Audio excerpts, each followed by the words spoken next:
Hello, എൻ്റെ പേര് doctor Arjun. ഞാൻ കൺസൾട്ടൻറ്റ് ഡെർമറ്റോളജിസ്റ്റാണ് in BNB memorial hospital Thrikkakara. ഇപ്പോൾ നമുക്ക് ഏറ്റവും കൂടുതൽ ഇവിടെ ഒപ്പിൽ കേസ് വരുന്നതാണ് ഹെയർ ലോസ്. അപ്പോൾ ഹെയർ ലോസിൻ്റെ കാരണങ്ങൾ എന്തൊക്കെയാണെന്നാണ് നമ്മൾ ആദ്യം അറിഞ്ഞിരിക്കേണ്ടത്. ഹെയർ ലോസ് കുറേ കാരണങ്ങൾ, അത് നമുക്ക് അസുഖങ്ങൾ കാരണം അല്ലെങ്കിൽ പാരമ്പര്യം കാരണം ഒക്കെ ഉണ്ടാകാം. അപ്പോൾ ബേസിക്കലി ഇപ്പോൾ ഏറ്റവും കൂടുതൽ എൻ്റെ ഒപ്പിയിൽ കാണുന്നത് വൈറ്റമിൻ ഡി ഡെഫിഷ്യൻസിയാണ്.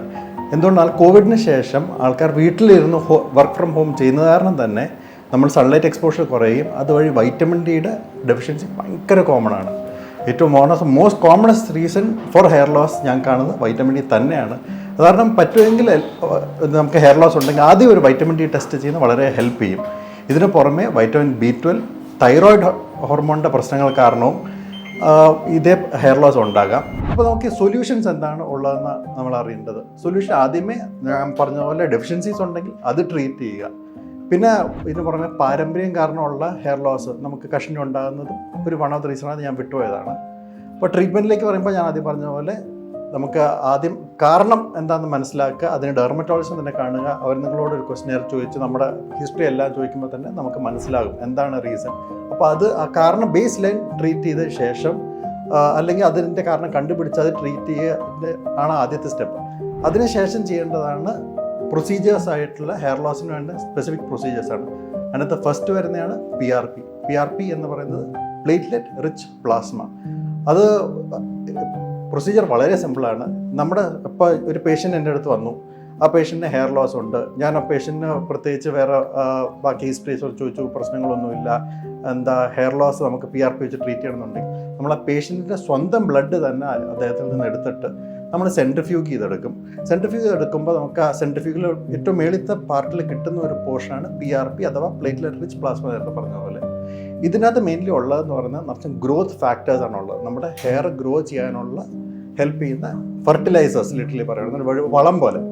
അപ്പോൾ അതേ PRP നമ്മൾ സെൻട്രിഫ്യൂഗ് ചെയ്തെടുത്ത് പേഷ്യൻറ്റിൻ്റെ എവിടെയാണ് എഫക്റ്റഡ് ഏരിയ അവിടെ നമ്മൾ ഒരു 1 സെൻറ്റിമീറ്റർ ഗ്യാപ്പിൽ ഇഞ്ചെക്ട് ചെയ്യുകയാണ് ചെയ്യുന്നത്. അപ്പോൾ ഏറ്റവും വലിയ ആൾക്കാരുടെ ഡൗട്ടാണ് ഇഞ്ചെക്ട് ചെയ്യാനുള്ള ഭയങ്കര പെയിൻ അല്ലേ എന്നുള്ളത്.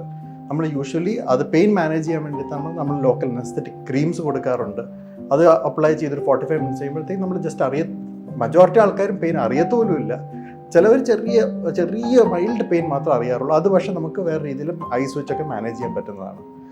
പിന്നെയുള്ള ചോദ്യമാണ് PRP അതോ നമ്മൾ ബ്ലഡ് എടുക്കുന്നു, ഇഞ്ചെക്ട് ചെയ്യുന്നു, സൈഡ് എഫക്ട്സ് ഉണ്ടാകത്തില്ലേ, പ്രശ്നങ്ങളല്ലേ എന്നുള്ളത്. ഒട്ടും പേടിക്കേണ്ട ആവശ്യമില്ല. എന്ന് പറഞ്ഞാൽ നമ്മുടെ സ്വന്തം ബോഡിയിൽ നിന്ന് തന്നെ എടുക്കുന്ന ബ്ലഡ് നമ്മുടെ ബോഡിയിലേക്ക് തന്നെ ഇഞ്ചെക്ട് ചെയ്യുന്ന കാരണം തന്നെ ഒരു സൈഡ് എഫക്ട്സും ഇതുവരെ കണ്ടിട്ട് പോലും ഇല്ല. ആകെ കാണുന്നത് ഇഞ്ചെക്ട് ചെയ്ത സ്ഥലത്ത് ഇച്ചിരി നമ്മുടെ അനസ്തേഷ്യയുടെ എഫക്റ്റ് പോയി കഴിയുമ്പോൾ ഇച്ചിരി ഒരു നീറ്റൽ പോലെ കാണും. അതും ഒരു മണിക്കൂർ കഴിയുമ്പോഴത്തേക്ക് തന്നെ പോകും. ഇതിൻ്റെ ഏകദേശം പക്ഷേ നമുക്ക് ഒരു സിറ്റിങ്ങും കൊണ്ടും വലിയ ഡ്രാസ്റ്റിക് ചേഞ്ച് വരുമെന്ന് വെച്ചാൽ വരത്തില്ല. ഒരു മിനിമം ഒരു 4 to 6 സിറ്റിങ്സ് എടുക്കണം. ദാറ്റ് ഇസ് ഒരു വൺ മന്ത്ലി വൺസ് അല്ലെങ്കിൽ ഒരു 3 weeks വൺസ് എങ്കിലും ഓരോ സെറ്റ് PRP എടുത്തു കഴിയുമ്പോൾ വിത്തിൻ ഒരു 4 months തന്നെ നിങ്ങൾക്ക് നല്ലൊരു ചേഞ്ച് കാണാൻ സാധിക്കുന്നതാണ്. ഇതിന് പുറമെ നിങ്ങൾ അറിഞ്ഞിരിക്കേണ്ടത് മെയിൻലി ഹെയർ ലോസിൽ രണ്ടാമതൊരു പ്രൊസീജിയറും കൂടെയുണ്ട്. PRPയുടെ ചേട്ടനാണെന്ന് പറയാം. അതാണ് GFC, അതായത് ഗ്രോത്ത് ഫാക്ടർ കോൺസെൻട്രേറ്റ്. ഇത് പേരുകൾ എത്ര വലുതാണെന്നുണ്ടെങ്കിലും ഇത് PRP വെച്ച് നോക്കുമ്പോൾ സെയിം തന്നെയാണ്. നമ്മൾ സെയിം ആളുടെ പേഷ്യൻസിൻ്റെ ബ്ലഡിൽ നിന്ന് തന്നെ ഗ്രോത്ത് ഫാക്ടേഴ്സ് എടുക്കുന്നു. വ്യത്യാസം എന്താണെന്ന് പറഞ്ഞാൽ PRP വെച്ച് നോക്കുമ്പോൾ നമ്മുടെ പ്ലേറ്റ്ലെറ്റ് ആക്ടിവേഷൻ, ഈ ഗ്രോത്ത് ഫാക്ടർ ആക്ടിവേഷൻ നമ്മുടെ എടുത്ത ബ്ലഡ് ട്യൂബിലേക്ക് മാറ്റുമ്പോൾ തന്നെ നടക്കുന്നത് കാരണം തന്നെ ഗ്രോത്ത് ഫാക്ടേഴ്സ് നല്ല കോൺസെൻട്രേറ്റഡ് ആയിരിക്കും. അതാണ് ഗ്രോത്ത് ഫാക്ടർ കോൺസെൻട്രേറ്റ് എന്ന് പറയുന്നത്. അപ്പോൾ നമ്മൾ ഇത് സെയിം PRPയുടെ അതേ മെക്കാനിസം തന്നെ നമ്മൾ ബ്ലഡ് എടുക്കുന്നു, സെൻട്രിഫ്യൂഗ് ചെയ്യുന്നു, ഗ്രോത്ത് ഫാക്ടേഴ്സ് എടുക്കുന്നു, അത് ഇഞ്ചെക്ട് ചെയ്യുന്നു. അതായിരിക്കും കൂടുതൽ സ്ട്രോങ്ങർ ദാൻ PRP എന്നുള്ളതാണ്. പിന്നെ നമ്മൾ പറയുമ്പോൾ വേറെ മെത്തേഡ്സ് ഉണ്ട്. അതായത് ഇപ്പോൾ പുതിയതായിട്ട് വന്ന ഏറ്റവും ന്യൂസ് ടെക്നോളജിയാണ് QR678. അതെന്ന് പറയുന്നത് നമ്മൾ സ്വന്തം ബ്ലഡിൽ നിന്ന് എടുക്കുന്നതല്ല. അതൊരു ഞാൻ നേരത്തെ പറഞ്ഞ ഗ്രോത്ത് ഫാക്ടേഴ്സ് ഓൾറെഡി കൺകോക്ഷൻ ആയിട്ട് നമ്മൾ നാച്ചുറലി പ്രിപ്പയർ ചെയ്തെടുക്കുന്ന ഒരു നമ്മൾ വയലിന് ഓൾറെഡി പ്രിപ്പയർഡ് ആയിട്ട് വരുന്നത്, സ്വന്തം ബോഡിയിൽ നിന്ന് എടുക്കുന്നതല്ല. അത് ഞാൻ പറഞ്ഞ നേരത്തെ PRPയുടെ ചേട്ടൻ GFCയുടെ ചേട്ടനാണ് QR678. അത് കൂടുതൽ സ്ട്രോങ് ആയിരിക്കും, നല്ല എഫക്റ്റീവാണ്. ഇത്തിരി സെഷൻസിൽ തന്നെ മറ്റേ 6 സെഷൻ 8 സെഷൻ വേണമെന്നുണ്ടെങ്കിൽ ഇത് വിത്തിൻ 3-4 സെഷനിലേക്ക് നമുക്ക് നല്ല ഹെയർ ഗ്രോത്ത് കിട്ടുന്നതാണ്. പക്ഷേ ഒരു ലിമിറ്റിംഗ് ഫാക്ടർ എന്ന് പറഞ്ഞാൽ നമുക്ക് കോസ്റ്റ് QR678 പൊതുവെ കൂടുതലാണ്. ഇതിന് പുറമെ ന്യൂവർ ടെക്നോളജീസ് എക്സോസോംസ് ഉണ്ട്. പിന്നെ അൾട്ടിമേറ്റ്ലി ആസ് വി നോ കഷണ്ടി വന്നാൽ നമുക്ക് ഹെയർ ട്രാൻസ്പ്ലാന്റേഷനിലേക്ക് തന്നെ പോകേണ്ടി വരും. അതാ നമുക്ക് ലിമിറ്റേഷൻ. ഇപ്പോൾ ഞാൻ ആദ്യം പറഞ്ഞ PRP, GFC, എക്സോസോംസ് അല്ലെങ്കിൽ QR6 ലിമിറ്റേഷൻ എന്ന് പറഞ്ഞാൽ ഓൾറെഡി നമുക്ക് മുടി പോയയിടത്തുനിന്ന് ഒരു പുതിയ ഫോളിക്കിൾ അവിടുന്ന് പോയ ഫോളിക്കിൾ അവിടുന്ന് പുതിയ ഹെയർ വരാനുള്ള ചാൻസ് അതിനൊക്കെ പുതിയ ഹെയർ ഉണ്ടാക്കാനുള്ള ചാൻസ് വളരെ കുറവാണ്. പക്ഷേ അങ്ങനത്തെ കണ്ടീഷനിൽ ഹെയർ ട്രാൻസ്പ്ലാന്റേഷൻ തന്നെ പോകണം. Hair transplantation as we all no നല്ല ഗുഡ് റിസൾട്ട്സ് തന്നെ ഉണ്ട്. നല്ലൊരു ഗുഡ് സൊല്യൂഷനാണ് ഫോർ ഹെയർ ലോസ്. ഇതിന് പുറമെ ഹെയർ ലോസിന് മെയിൻലി നമുക്ക് ആഡ് ചെയ്യാൻ പറ്റിയ ചില മെത്തേഡ്സ് ഉണ്ട്. അങ്ങനെ നമുക്ക് PRP, GFC ഇതിൻ്റെ ഇടയ്ക്ക് നമുക്ക് വേറെ മെത്തേഡ്സും കൂടെ കമ്പൈൻ ചെയ്താൽ ഫുൾ എഫക്റ്റീവാണ്. അതാണ് വൺ ഓഫ് ദ പ്രൊസീജിയറാണ് മൈക്രോ നീഡ്ലിംഗ്.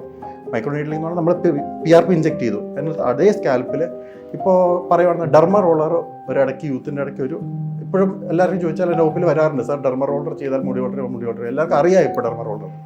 ഈ ഡെർമ റോളർ മൈക്രോ നീഡ്ലിംഗ് അല്ല ഒരേ ടൈപ്പാണ്, രണ്ട് മെഷീൻ ഉപയോഗിക്കുന്നതെന്നുള്ളൂ. സംഭവം സിമ്പിളാണ്. നമ്മൾ PRP ഇഞ്ചെക്ട് ചെയ്യുന്നു, നമ്മൾ സ്കാൽപ്പിലേക്ക് ചെറിയ ചെറിയ മൈക്രോ നീഡിൽസ് ഉണ്ട് അതിനകത്ത്. ആ മൈക്രോ നീഡിൽ വെച്ച് നമ്മൾ ചെറിയ ഇഞ്ചുറീസ് ഉണ്ടാക്കുന്നു, ചെറിയ ചെറിയ മുറിവുകൾ. ആ മുറിവുകൾ ഹീൽ ചെയ്യുമ്പോൾ കൊളാജൻ പ്രൊഡ്യൂസ് ചെയ്യുന്നു, ഗ്രോത്ത് ഫാക്ടേഴ്സ് പ്രൊഡ്യൂസ് ചെയ്യുന്നു. അപ്പോൾ PRPയും ഗ്രോത്ത് ഫാക്ടേഴ്സ് ഉണ്ട്, നമ്മൾ ഇൻഡ്യൂസ് ചെയ്യുന്ന മൈക്രോ നീഡിലും ഗ്രോത്ത് ഫാക്ടേഴ്സ് ഉണ്ട്. അപ്പോൾ ഹെയർ ഗ്രോത്ത് പിന്നെയും കൂടാൻ ഹെൽപ്പ് ചെയ്യും മൈക്രോ നീഡിൽ ഒന്ന്.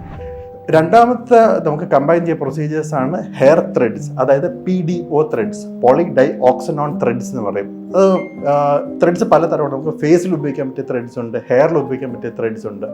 ഫേസിൽ ഉപയോഗിക്കുന്ന ത്രെഡ്സ് നമ്മൾ യൂഷ്വലി ഈ മുഖ ചുളിവിനൊക്കെ ഫേസ് ലിഫ്റ്റിന് വേണ്ടി നമ്മൾ സർജിക്കലി ഫേസ് ലിഫ്റ്റ് ചെയ്യാൻ മടിയുള്ളവരിൽ നമ്മൾ ഫേസ് ത്രെഡ്സ് വെച്ച് നമുക്ക് വലിച്ച് റിങ്കിൾസ് ശരിയാക്കാൻ പറ്റും. ഇതുപോലത്തെ സെയിം ടൈപ്പ് ഓഫ് ത്രെഡ്സ് നമ്മൾ ഹെയർ ഗ്രോത്തിന് ഹെൽപ്പ് ചെയ്യും. അത് പക്ഷേ വലിക്കുന്നു അങ്ങനത്തെ മെക്കാനിസം ഒന്നുമല്ല. ആ ത്രെഡ്സ് നമ്മൾ ഹെയർ ലോസ് ഉള്ള ഏരിയയിലേക്ക് ഇടുമ്പോഴത്തേക്കും അവിടെ കൊളാജൻ പ്രൊഡക്ഷൻ കൂടും, അതുവഴി ഗ്രോത്ത് ഫാക്ടേഴ്സ് കൂടും. അതുവഴി ഹെയർ ഗ്രോത്ത് മെയിൻലി പ്രൊമോട്ടഡ് ആവും ഈ ത്രെഡ്സ് വഴി. പക്ഷേ ത്രെഡ്സ് മാത്രം ചെയ്തുകൊണ്ട് എഫക്റ്റ് കൊണ്ടോ ഇല്ല, എന്നിട്ടുകൊണ്ട് കമ്പൈൻ ചെയ്യണം 2-3 പ്രൊസീജിയർ, ലൈക്ക് PRP വിത്ത് ത്രെഡ്സ്, അല്ലെങ്കിൽ GFC വിത്ത് ത്രെഡ്സ്, QR6 വിത്ത് ത്രെഡ്സ്, അല്ലെങ്കിൽ ഇതുപോലത്തെ നേരത്തെ പറഞ്ഞാൽ മൈക്രോ നീഡ്ലിംഗ് ഒക്കെ കമ്പൈൻ ചെയ്ത് കഴിഞ്ഞാൽ ഗുഡ് റിസൾട്ട്സ് നമുക്ക് പെട്ടെന്ന് സിറ്റിങ്സ് കുറയ്ക്കാം, റിസൾട്ട്സ് പെട്ടെന്ന് കിട്ടും. പിന്നെ ഇത് ലോങ് ലാസ്റ്റിംഗ് ആണെന്ന് ചോദിച്ചാൽ നമ്മളിപ്പോൾ മെയിൻ്റനൻസ് എന്തായാലും എടുത്തിരിക്കണം. ഇപ്പോൾ നമ്മൾ 6 സിറ്റിങ്സ് അല്ലെങ്കിൽ 8 സിറ്റിങ്സിൽ നമുക്കൊരു ഡിസൈർഡ് റിസൾട്ട്, നമ്മൾ പ്രതീക്ഷിച്ച ഒരു ഹെയർ ഗ്രോത്ത് ഉണ്ടായി, അവിടെ നിർത്താൻ പറ്റും? ഇല്ല. നമ്മളത് മെയിൻ്റനൻസിലേക്ക് ഉണ്ട്. ഇപ്പോൾ മാസത്തിൽ ഒരു പ്രാവശ്യം എടുത്തെങ്കിൽ പിന്നെ അത് മാസത്തിൽ 2 പ്രാവശ്യം, അല്ലെങ്കിൽ പിന്നെ മാസത്തിൽ 3 പ്രാവശ്യം. അത് നമ്മൾ ഡെർമറ്റോളജിസ്റ്റ് നമ്മൾ തീരുമാനിക്കും. നമ്മുടെ ഹെയർ ലോസ് നമ്മുടെ ക്യാരക്ടേഴ്സൊക്കെ വെച്ച് അത് തീരുമാനിച്ച് നമുക്ക് മെയിൻറ്റെയിൻ ചെയ്ത് ഈസി ആയിട്ട് കൊണ്ടുപോകാൻ പറ്റുന്ന മെത്തേഡ്സാണ്. അപ്പോൾ ഇത്രയും കാര്യങ്ങളും എല്ലാവരും അറിഞ്ഞിരിക്കേണ്ടതാണ്. എന്നാൽ ഇങ്ങനത്തെ പ്രൊസീജിയേഴ്സ് എല്ലാം ഉണ്ട്. നമ്മളിവിടെ ഹോസ്പിറ്റൽ BNBയിലാണെന്നുണ്ടെങ്കിൽ നമ്മൾ PRP, GFC ഒക്കെ ചെയ്യുന്നുണ്ട്. PRP വിത്ത് മൈക്രോ നീഡ്ലിംഗ്, GFC വിത്ത് മൈക്രോ നീഡ്ലിംഗ് ഒക്കെ ചെയ്യുന്നുണ്ട്. സോ ഇതെല്ലാം നിങ്ങൾ അറിഞ്ഞിരിക്കുക. ഇതെല്ലാം നിങ്ങൾക്ക് ഫ്യൂച്ചറിൽ ഹെൽപ്പ് ചെയ്യും.